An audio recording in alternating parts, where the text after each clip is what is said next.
Welcome to the Buylist. This is episode 26. This is not financial advice. This is cardboard. Hey-ya, hey-ya, hey-ya, hey-ya. What's going on, Nate? Living the dream, waiting patiently and impatiently for spoilers. We are, as of this recording, approximately 4 days away from spoiler season. We're technically 6 days away from the spoilers that matter, though. Yes, this is true. Listen, I will literally take anything. I will take the cracked bobble of this at this point. I just need something, please. Yeah. I kind of want to talk about a tweet that I put out over the weekend, and it was my thoughts on why we haven't seen any shadow spoilers until today. Actually, the February spoiler dropped, and we'll talk about that in a bit. But my thought is first reason they're hiding art that depicts Soul's fall, right? And that's like a major spoiler for the for like the lore. And I think since we're getting light spoilers on Friday and then shadow on Sunday, so there's going to be like a whole day of nothing currently right now, which that's not going to happen. There's going to be some kind of like lore drops, video drops throughout the day, sprinkling in like new articles or something. There has to be something that comes out that day that kind of ties the two together. So yeah, my first thought was art that kind of gives away the story, which I can make that makes sense. Shadow, I feel like it makes sense that Shadow wins this battle, like doesn't win the war, but wins this bout. And so the shadow cards might be very thematic and more so than we've ever seen before in a set, showing the fall of Solana or depicting I don't know, all kinds of gruesome stuff. My second thought was that it is hiding an unknown mechanic.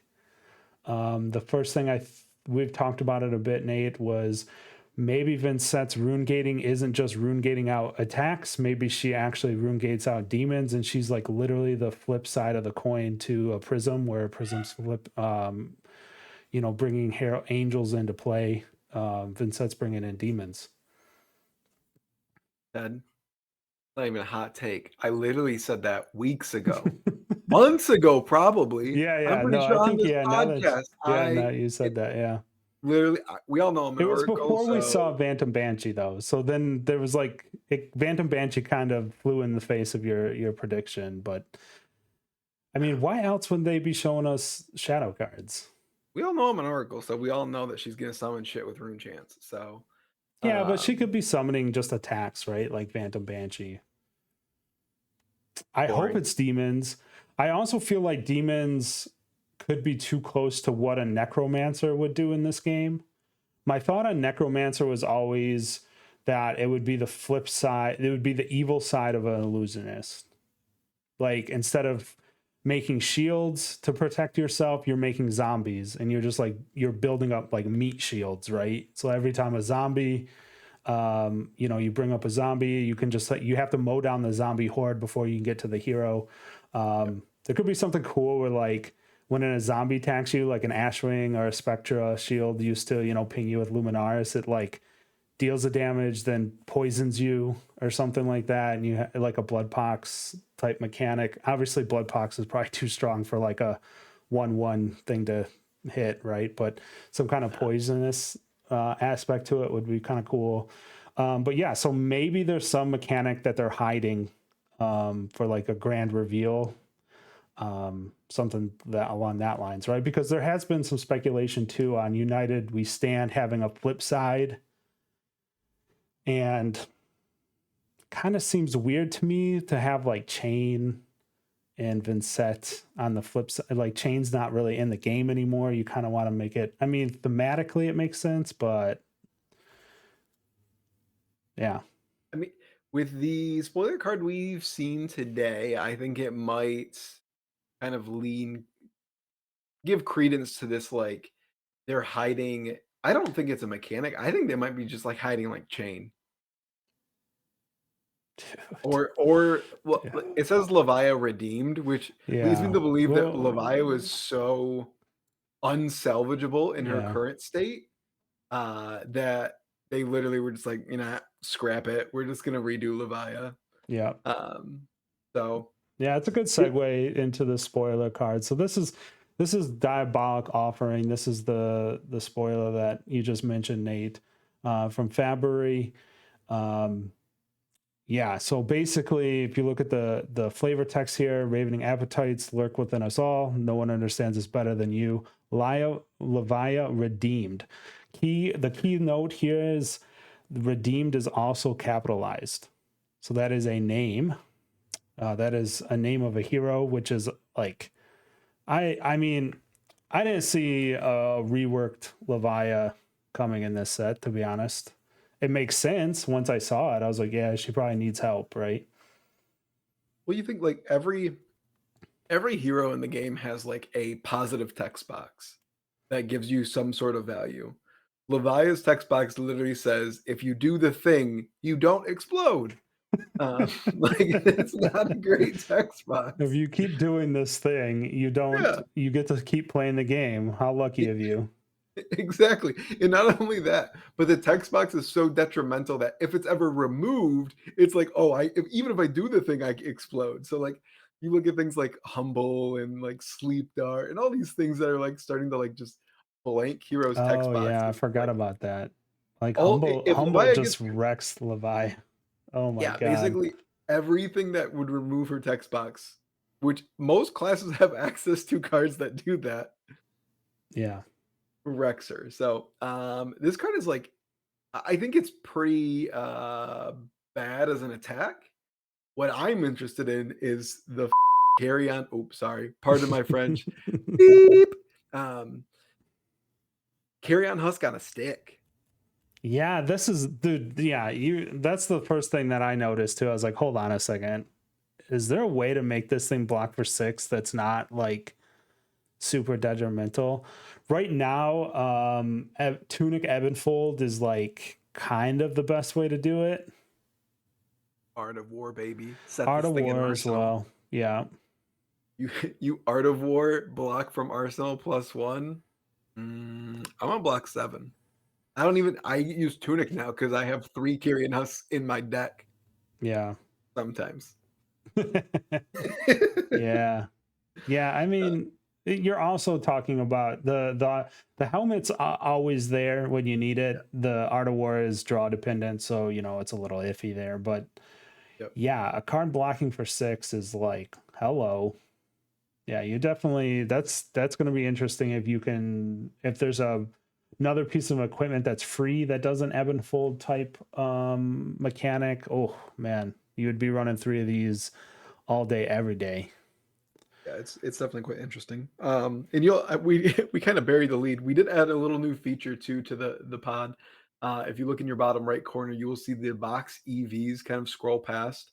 Mhm. It just there's been so little movement lately that it felt like a waste to actually cover box EV in a full episode. So we just Yeah. decided to include it in the bottom right for people who actually cared about it and wanted to see kind of where sets lie. Yeah, yeah, exactly right, Nate. We haven't done a box TV episode. It might become like a monthly type item. Especially we are trying to get out a lot of those beginner deck, budget decks, $50 decks episodes. We got a couple of those lined up in the hopper. But yeah, EV episodes going to probably a month cycle instead of every week, just because honestly it's hard to talk about it when the set moves like 2% and you're like week over week, and you're like, I don't know what to say about this. I went from 55 to 52. Yeah. Like, it's still bad. It was bad last week. It's bad this week. But Looking at you, Tails yeah, Unlimited. Tails. Oh my God, Tails Unlimited. But yeah, back to the spoiler. So yeah, one cause blue. Yeah, I think it's an interesting card. Definitely have to wait to see what's on the back end, right? Kind of like a lot of these Yeah. spoilers, to be honest, but interesting. There yeah, it's definitely interesting if there's more ways to do it defensively to banish cards. Because then, like, even like Guardian of the Shadow Realm, not a lot of people might know this, but there's a defense reaction in Shadow. Hmm. It costs 2, it blocks 6. and you can recur it from your banish zone. Mm-hmm. Very good. Yep. If Shadow Heroes wanted to burn an entire action to do it. But you think about using that ability and then potentially blocking 12 with 2 cards in a given turn cycle, that's kind of insanely powerful. Yeah. That keeps you pretty healthy for sure, especially Yep, if you're getting threatened by a lot of big damage attacks, which um, definitely could be in the new meta. Looking at you, yep. Bravo. Yeah, so yeah, very cool. First Shadow spoiler. I guess I mean technically Phantom Banshee was spoiled by LSS themselves. This is the first time a creator or website got a spoiler that's Shadow. So really looking forward to seeing that. Again, Friday we're gonna get a lot of light, and then Sunday we're gonna get a lot of Shadow all at once. So it's gonna be cool. Also, yeah, Levia Redeemed, man. I'm really interested. It's always fun to see a hero be reworked, right? Even though, like, when you say Starvo, people cringe. Like, if you lived through Starvo, you were just like, like every time. Like, it's funny, and when I say like, "Oh, she got the Starvo treatment," people literally are like, get like pissy about it. I'm like, no, I don't mean she's gonna be broken like Starvo. I mean she's being reworked like Bravo was into Bravo Star of the show. Yep. So yeah, there's a little bit of a negative connotation to it. Hot take: she's not going to be Starvo power wise. Yeah, Not even close. she's going to be playable. I That's what I'll say. She has the toolbox to be like Starvo power-wise, though. Yeah, she can That's definitely the do some scary cool thing. stuff. She's her numbers always kind of have been good. It's just she would kill herself, which is like a bummer. I Yeah. think so. Another thing I will say, I guess, to tie it back into Market Watch, Nate, was my thoughts on Levia Redeemed will be there's not enough room in this set to support a brand new Prism, a brand new Shadow Runeblade, and a brand new Brute, Shadow Brute. So my thought is that, well, speculating here, my thought is that she's going to very much use her current card pool, Yep. and she's going to get a couple Majestics and a couple like a common, a rare, things to just help her out, but she won't get like the full treatment. Not that Bravo did, but I mean, you know what I mean. It's like I don't expect her like Doomsday still probably playable. I think she'll still try to interact with those cards. That's just my thought because I don't think there's just not enough room to fit all this tech in, right? Because I Vincett's going to think need some support because has to be a lot of rune gating. I think by the number of like the set number, she can only actually have 5 Majestics. That's more than I thought, actually. To be fair, Um, which is like a decent amount, right, to get her going yeah, with I her new can't access mechanic. the I mean, it doesn't take a lot of Majestics to get a hero like tuned up, especially when her cards previously, like you said, were me- mechanically and mathematically good. yeah, she has big numbers on big cards. It's it could actually be more than 5. Sorry, I lied. Hmm. So it'll be interesting to see what she gets and what some of the other heroes get. Um, Yeah.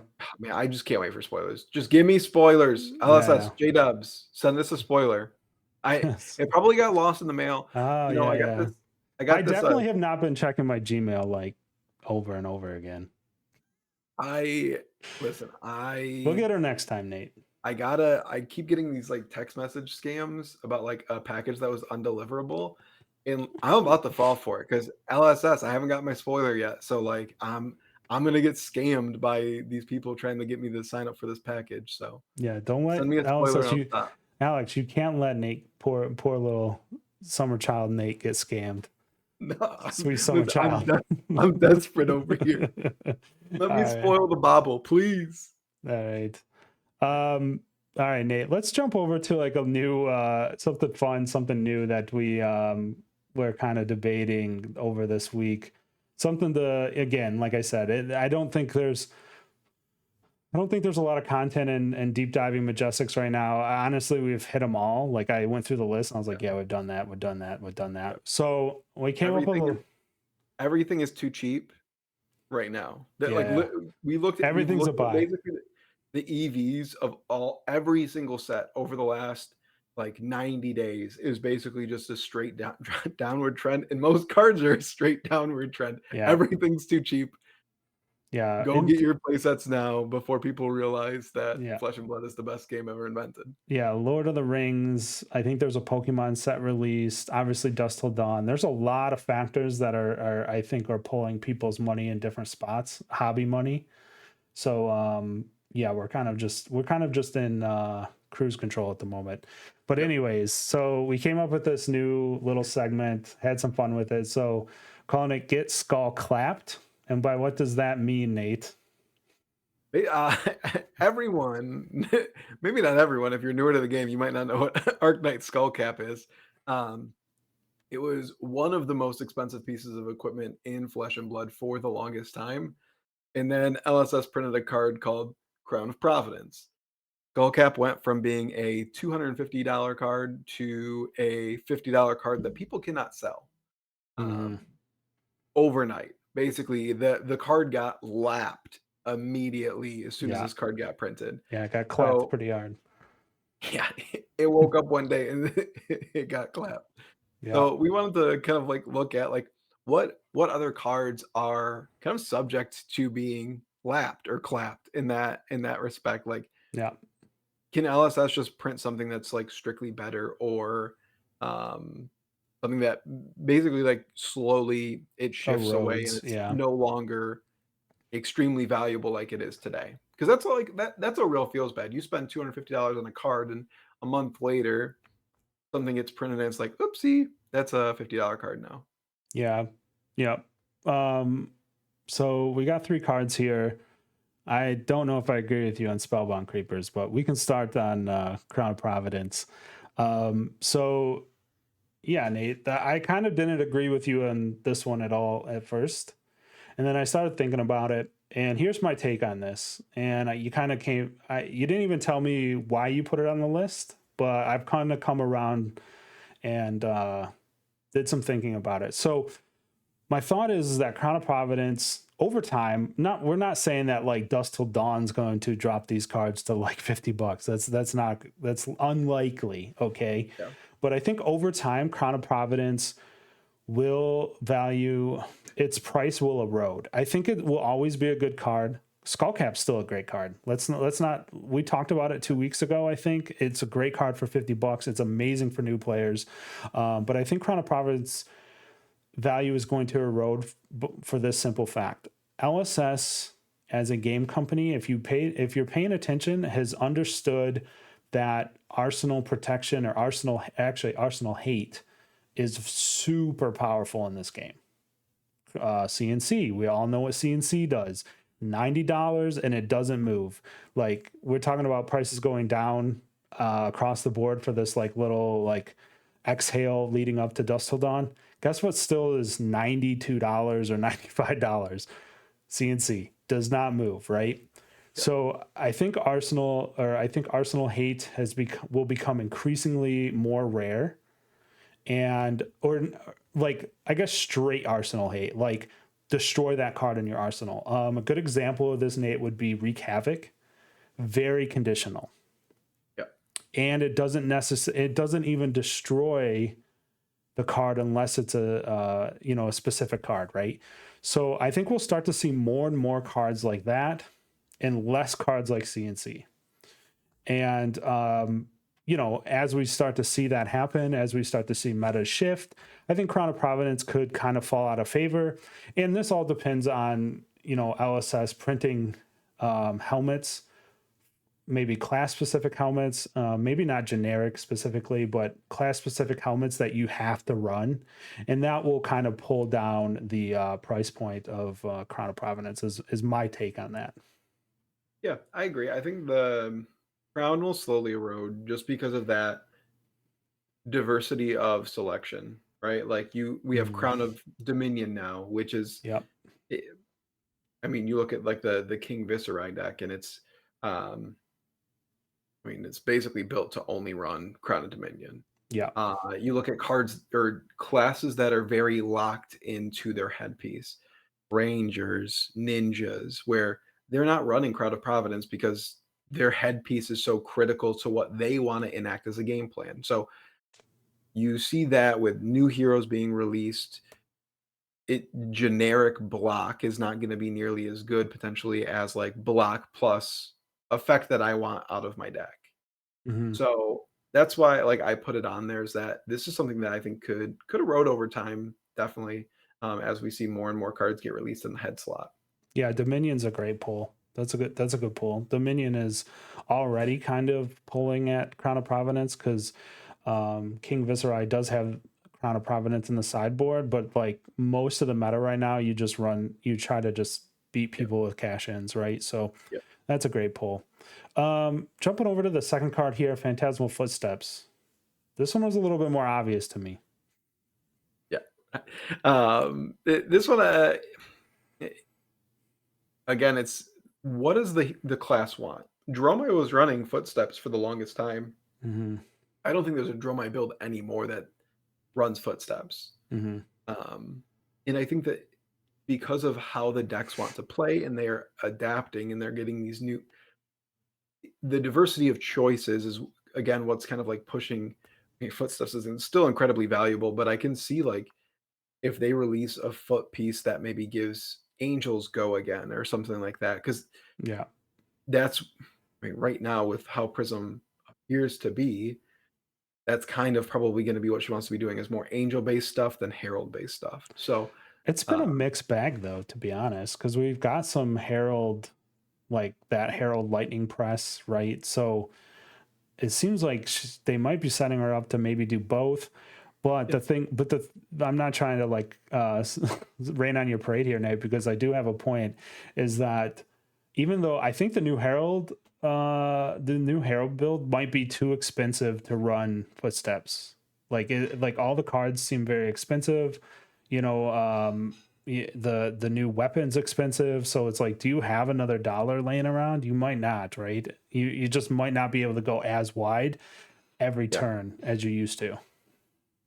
Well, that and like Oldhim is now leaving the meta, so you basically are stuck with Bravo and Brutes that are the only classes with significant number of poppers. Yep. And like every other time, like, is it really worth it to run footsteps? It could easily stick around, but I think that when looking at cards that could just get lapped in terms of value, it's a very valuable card that is we're about to see the release of the only hero that would play it. And if that hero gets a different leg piece or doesn't want anything to do with footsteps, what does that do to the value? Like Dromai isn't running this, Prism isn't running this. The only people running this are people with foot fetishes. So like To be fair, this card, Footsteps and New Horizon are the only two. Like I swear, they're the only two legendaries that somehow are unfazed. Their price point has been unfazed. Like playability has not mattered for these two cards. It feels like I feel like Footsteps has been expensive at all yeah, times, but all the but time. yeah. But I think you're right though. Like if we get this whole set and New Prism doesn't want to play this either version of her, I think I think you start to see this come down quite a bit. Oh yeah, Mm, definitely. yeah. So this last one here, Nate, Spellbound Creepers, you're gonna have to convince me on this one. I didn't even do any thinking. I'm gonna call it as is right now. I was like, you know what? I'm not even gonna put thought into this because I don't understand Yep. it, and he's just going to have to explain it live. Let's do it live. Okay, we're doing it live. Oh damn it, there's another one. Sorry, Ted. Um so Bow on Creepers. This card was incredible in Chain because you had access to so many cards. Viscerai, this is it's a little bit harder to pull off in Viscerai to like Yeah, really abuse Spellbound Creepers to its fullest extent. yeah. Um, like I just remember the days of playing Chain and just feeling such power. You play your non-attack, you shackle, you give your like bounding demigon go again, and then you creep in a shadow puppetry. You go up to 2 action points. You're Mm. just cooking with absolute gasoline, and Yeah, then you you're have to just stop the game and explain to your opponent how go again works and how you got two yeah. actions. They're like, "Wait, you have 2 action points?" It's No, like, no, they don't yes. stack. I'm like, bro, we ain't stacking go agains.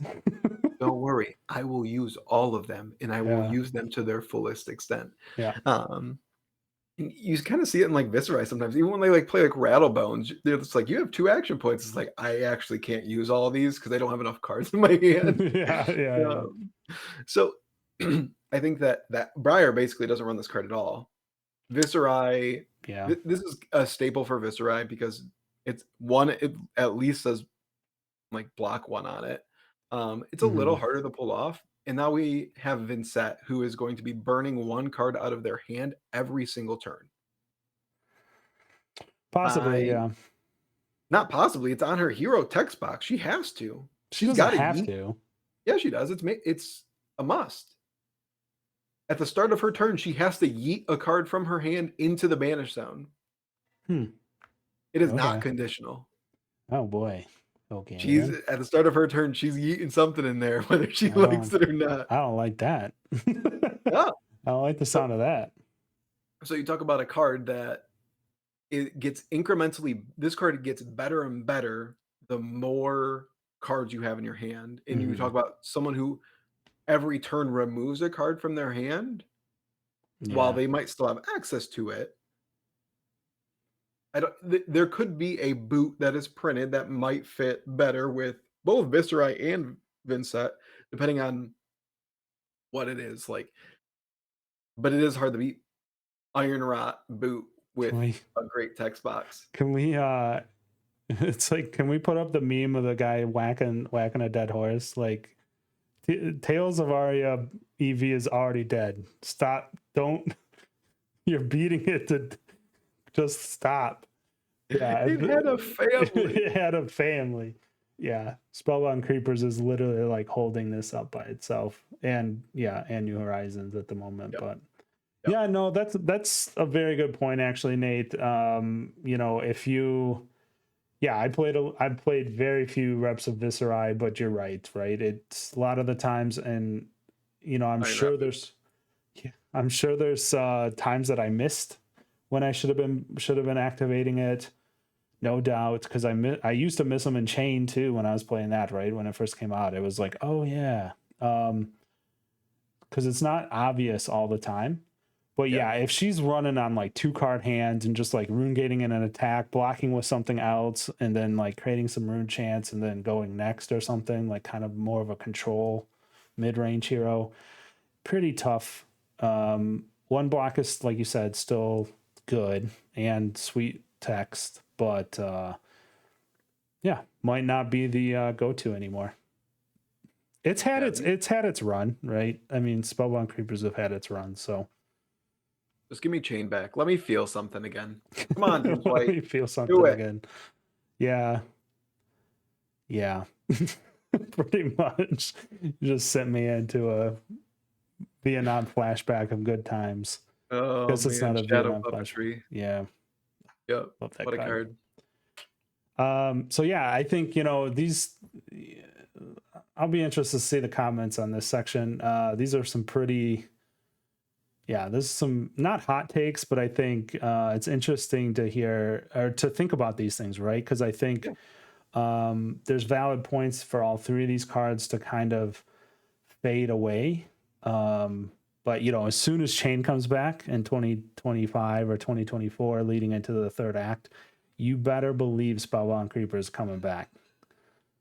Like if like they should give him an homage and like make him somewhat close to his old ability, right? Not maybe not unlimited power, but like Yeah. unlimited cards, but like some kind of toned down version.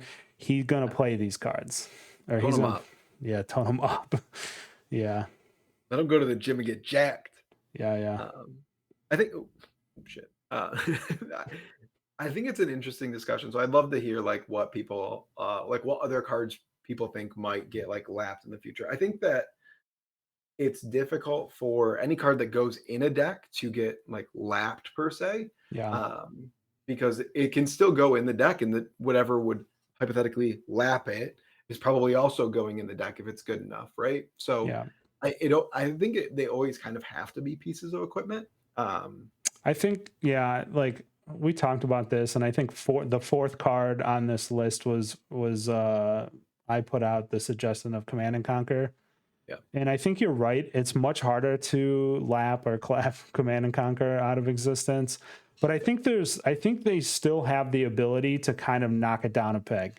If they printed a card, 3 block, 2 for 6, with a good text box that like really makes people struggle between CNC and this like fake card that's not doesn't exist, you could see, and I guess I would like to see that because I would want to see the prices come down, right? Maybe both cards end up at like $50, $40, and then everyone's happy, I think, right? Like half the meta runs one card X, half the meta runs card Y, right? And then yeah, you don't have this like unsatiable need for every deck to have 3 CNCs, right? yeah. I agree. I think it's definitely interesting. I think that CNC is always going to be good. That card's Yeah, just a yeah, yeah. classic. Yeah, you can't really. It will always be going into decks. That's why I was thinking like, okay, how do you just like tone it down so it doesn't go in every deck? And the only way you do that is you print something almost as equally good, which is dangerous. I get it, but if it's something gross, then you know, like gross rules wise could be really like I said, maybe bring them down 50-50. And gross art wise, like Snag. Yeah. No, CNC already has gross art. Oh, hate that art. It's so weird, dude. Be nice to the OG block art. Dude, the Marvel, the Slaps. the Fabled, oh yeah, that's good art. Yeah. But all right, Nate, we've been rambling quite a bit here. Buy list for me this week in a quick buy list. Just been looking at some Marvels again. Just like some of the Dynasty Marvels, although they're not playable, are kind of getting to a point where it's like would be fun to have them in the collection. And I Yeah. start to see Marvels, the Blackout Marvels, especially, which I think is amazing. I think like Blackout cards are awesome. At like 50 or $40, I'm like, ooh, maybe I should get some of those. So that's kind I of finally that's my buy list. I finally picked up my Marvel Hanabi Blaster. Mm-hmm. I got an Iris of Reality too. Cold foil. Cold foil, yes. Just a Finally token. You just it was like one of the yeah. only like cold foil weapons I Yeah. hadn't gotten because I wasn't playing when they had, or our store never got that kit because Yeah. they weren't open to get it. Um, Yeah. so and then I also picked up Rainbow Foil Swing Bigs. Mm. My boy Tyler, Righteous Gaming, shout out. Yeah, shout out to him. He's a good source for myself as well. Yep, Got lots of stock. yep. Homie Yeah. in the house. Yeah, he's cool. And if we're shouting out people, I don't think we shouted out Michael Fang on the last one. So shout out to Michael Oh Fang. yeah, shout out to Michael Always a Fang. homie. Where's Michael Fang?